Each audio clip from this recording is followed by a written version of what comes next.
જળ શક્તિ અભિયાન હેઠળ દિલ્હીના સેન્ટ્રલ નોડલ ઓફિસરે કેન્દ્ર શાસિત પ્રદેશ દીવની મુલાકાત કરી હતી, જેમાં કેન્દ્રીય નોડલ ઓફિસર અને તેમની ટીમ દ્વારા વિવિધ તળાવો અને જળાશયોની મુલાકાત લીધી હતી।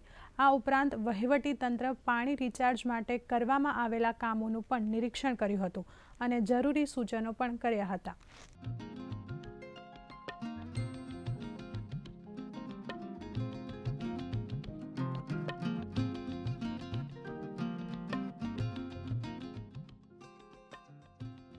जिला प्रशासन जो है डिफरेंट एक्टिविटीज़ को इनिशिएट करता है और पहले भी करता रहता है।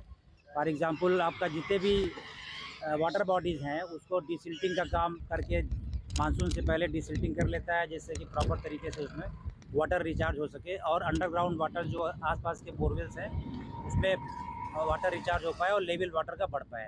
वाटर रिचार्ज के लिए जो एक्टिविटीज़ की गई हैं, रेन वाटर हार्वेस्टिंग का काम किया गया है,